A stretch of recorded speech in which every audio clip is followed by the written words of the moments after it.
நான் கண்டுபிடித்த ஒரு அற்புதமான முத்து பாரதி பாஸ்கர். சங்க இலக்கியங்களாக என்றாலும் சரி, சமய இலக்கியங்கள் என்றாலும் சரி, புதிய இலக்கியங்கள் என்றாலும் சரி, எல்லா இலக்கியங்களையும் தெளிவாக கற்று தேர்ந்து கொள்கிற ஒரு மாணாக்கியாக இன்று வாழ்ந்து கொண்டிருக்கிறது. ஆற்றோடு பழகுகிற போதும் சரி, பட்டிமன்றத்தில் அது பேசுகிற பொழுதும் சரி, மக்கள் விரும்புகிறார்கள். எங்களுடைய பட்டிமன்ற பாசறையில் பகிர்ந்து வளர்ந்திருக்கின்ற இந்த பிள்ளைக்கு பியைந்து உட்ஸ் இந்த ஆண்டு விருது அளிக்கிறது என்பது எனக்கு மிகுந்த மகிழ்ச்சியை தருகிறது.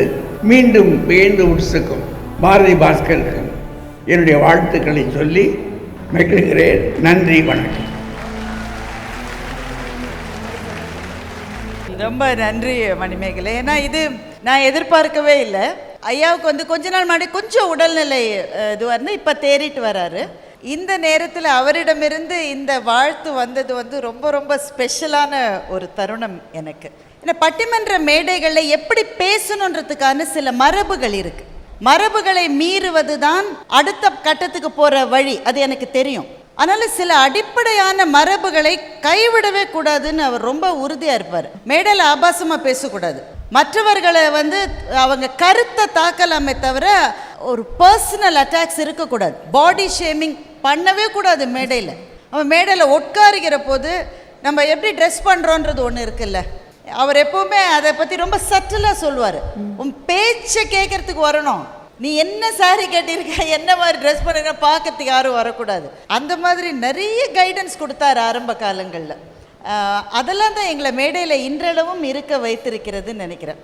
சித்ராலட்சுமணன் சார் பேசுகிற போது சொன்னாங்க, ஒரு மேடைன்றது ஒரு என்டர்டெயின்மெண்ட்டுக்காக தான் பட்டிமன்றம், ஆனால் அதையும் தாண்டி ஏதாவது ஒரு செய்தியை பாரதி பாஸ்கர் சொல்லுவாங்கன்னு அவர் சொன்னார். அந்த வழிகாட்டுதலுமே பாப்பையா சார் கொடுத்தது தான். இப்போ உங்களுக்கு தெரியாதது இல்லை, இங்கே நிறைய பிரபலங்கள் இருக்கீங்க, எல்லாருக்குமே தெரியும்.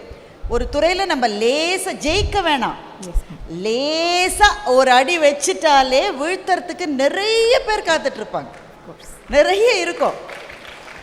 அது எல்லா துறையிலையும் இருக்கிறது தான், அலுவலகத்திலே இருக்குது, சாதாரண ஆஃபீஸ்லேயே இருக்கா. அப்போ இந்த மாதிரியான துறைகளில் இருக்காதா?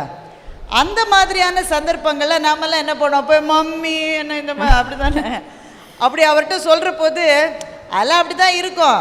4 பேர் பொறாமப்பட்டாங்கன்னா என்ன அர்த்தம் தெரியுமா, நீ ஜெயிச்சுக்கிட்டு இருக்கான்னு அர்த்தம்.